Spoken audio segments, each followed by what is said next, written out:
Hi, my name is Penny, and as usual, I'm here to talk about some bookish things. Specifically, today I'm going to do the mid-year freak out book tag. So this is a really popular tag that people do about the middle of the year, where you start freaking out because how on earth is it the middle of the year already? So there are quite a lot of questions, so let's just start. So the first question is, what is the best book you've read so far in 2019? And for me, this would definitely be Skyward by Brandon Sanderson. I don't have it yet. I do manage to keep some self-control. Luckily, I have a really great library, so I can read a lot of these books near to when they come out. So I read Skyward earlier in the year. It is the science fiction story by our very skilled Brandon Sanderson. It's set on this world where the last of humanity has managed to hide underground from these aliens. There's also around the planet all this debris, so they can't get off the planet. Anytime they try to leave, the aliens attack them. And in fact, the aliens are regularly attacking them to stop them from salvaging any of the debris as it falls down out of the atmosphere. Our main character is this wonderful girl named Spencer, whose father was branded as a coward in the war when he ran away during a fight. And now she wants to become a pilot to protect her people, but she has to overcome her father's reputation in order to do that. It was just so wonderfully written, and I loved some of the characters, especially like the little side characters, which will come up in a later question. But definitely Skyward is the best book I've read so far this year. And the next question is, what is the best sequel you've read in 2019? And for me, that would be Magic Triumphs by Ilona Andrews. So this is the 10th book in the Kate Daniels series. So this book is set in a dystopian future where magic has started to come back, but it comes back in waves. So sometimes magic works and technology doesn't, and sometimes technology works and magic doesn't. You can't really predict when, so both magic and technology are quite unreliable. But the magic also means that sometimes really terrible stuff happens. And Kate Daniels is a mercenary who helps deal with some of these magical emergencies. This is the 10th book, so I can't really go into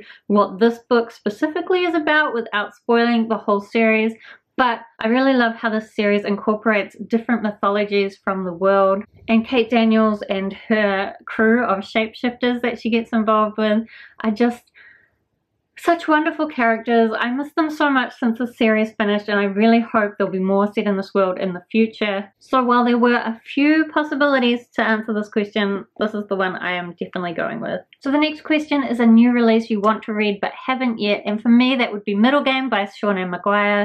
I keep hearing everybody say such amazing things about this, and I hope the hype isn't going to ruin it for me. But I do have this book waiting for me at the library. I'm gonna go and pick it up tomorrow maybe. I think I've got 2 more days to pick it up. I'm waiting to the last minute because I know I don't want to read it until about the 3rd week of July. That's when I'm gonna have time.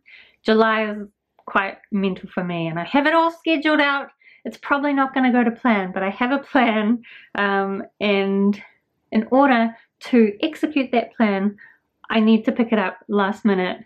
But if you haven't heard about Middle Game, like, what are you doing? As far as I know, it's about these 2 twins, Roger and Dodger. One of them has like mathematical based magic, another one has some kind of like language based magic, and there's also alchemy involved, something to do with someone trying to become a god. I'm really excited for it. I'm really hoping, since it's a longer book, that Seanan McGuire will manage to really pull the concept off.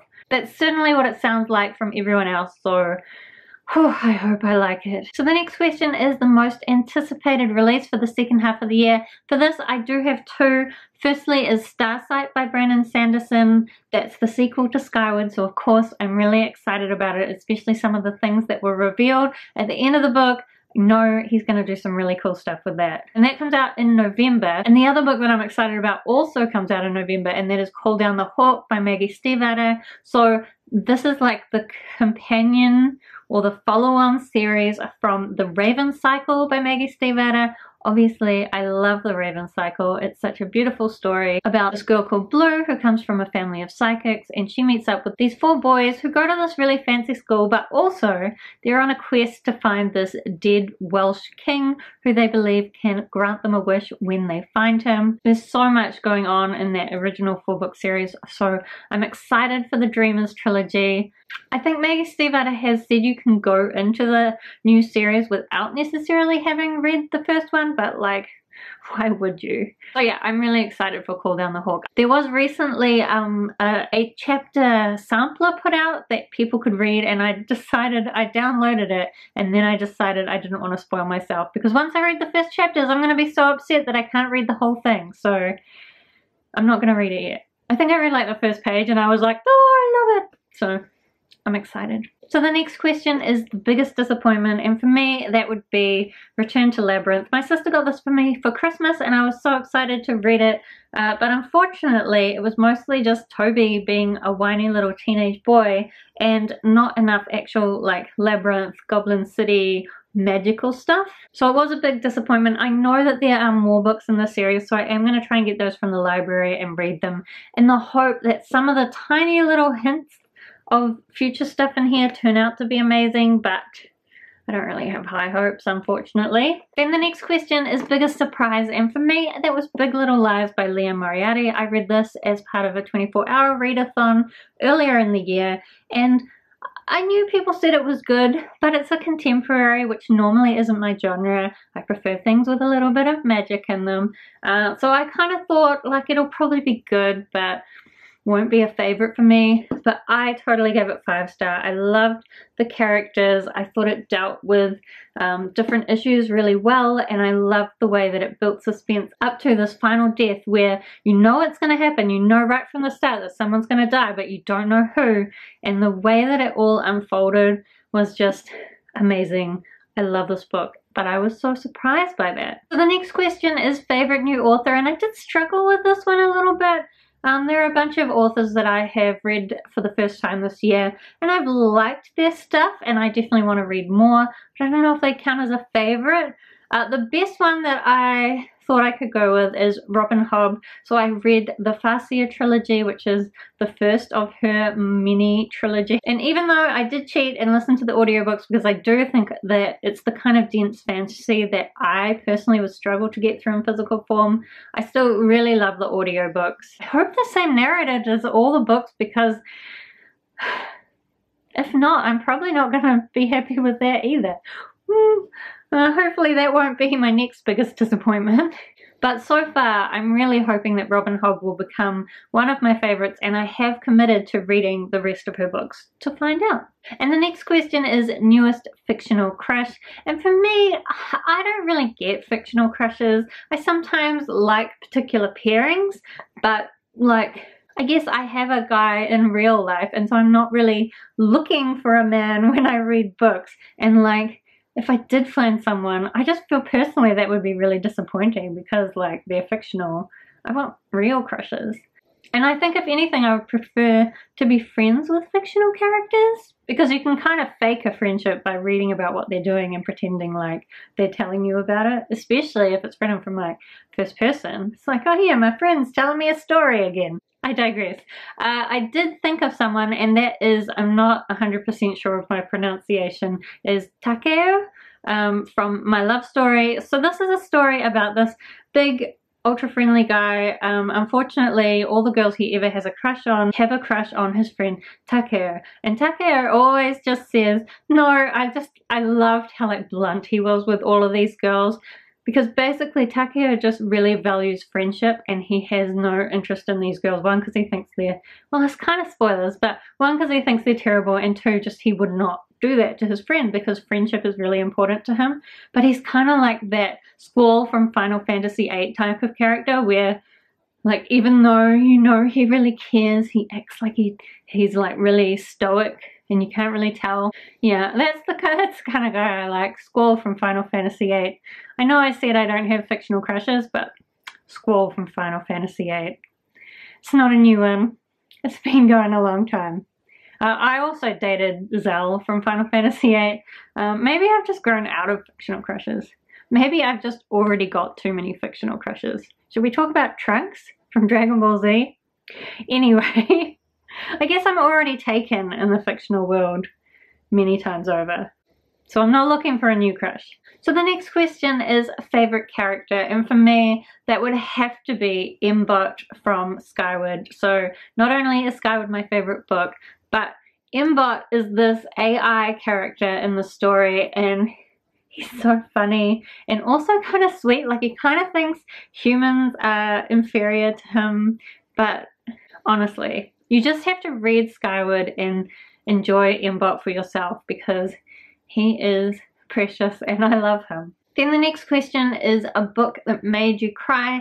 And when I went through my list of all the books I've read so far this year, I really couldn't think of any specifically that made me cry, like big sobbing tears, and those are the only ones I tend to remember. But what I do think I would go for an answer for this one would be Assassin's Apprentice by Robin Hobb. So that's the first book in the Farseer trilogy.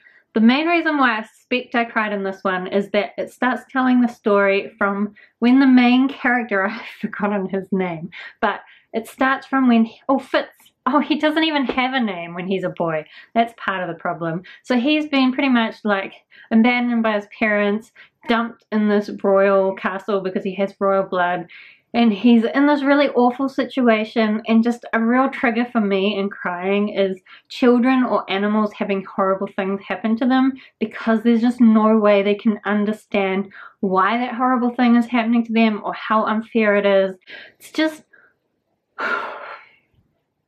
that's one of the kind of things that makes me cry, and I know some of that happened in Assassin's Apprentice, so maybe I cried in that and I've just forgotten, or I've like blocked it out because I don't want to remember. Then the next question is a book that made you happy, and for me I would have to answer I Hate Fairyland Volume 1. I just found this so hilarious. I loved like the dark twist on the Fairyland concept. This follows this girl named Gert who has this wonderful green hair. She gets pulled through into Fairyland. It's very traumatic for her. She hates it.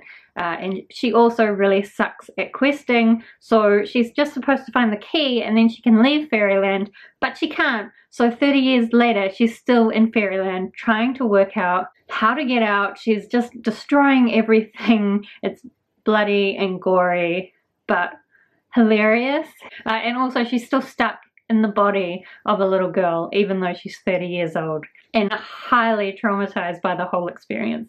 I just thought it was such a cool concept, and the first volume pulled it off really well. So the next question is the most beautiful book that you've bought this year. Now, as I said, I don't really buy many books.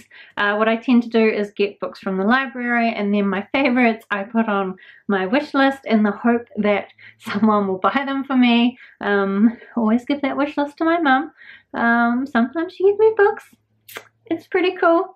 Then otherwise I do save up particular money that I get from particular things I will spend on books, and so I will pick off that list for myself. So recently I bought the collector's editions of the Dark Shade of Magic series. So the first one, the second one, and also the third one I have pre-ordered. I'm really excited because I've heard that that one has the backstory for Cal in it, which I would really love to know. But these books are just lovely. I really love the art on the cover. The spines are beautiful, and then on the inside they have some like fan art, and then they have this beautiful front cover, and then even they have these really wonderful section pages with like maps. They're just really lovely, and because I haven't even read them because I already had read these when I bought them, but I would reread them or lend them. So that's basically my rule for buying a book, is that it's a book that I would reread or want to lend to other people because I recommend it to other people. So these definitely count, and I'm really happy that I bought them because I think that they're lovely. So then the last question is books that you need to read by the end of the year. So I don't have many that are like definitely I need to read. I do have still about 75 unread books on my physical TBR. So I want to get that at least under 50. I mean, I should be able to do better than that, but at least under 50 this year, but it doesn't necessarily matter which specific ones I read because a lot of those have been on that list for a long time. So whichever ones I don't read, that's terrible no matter what.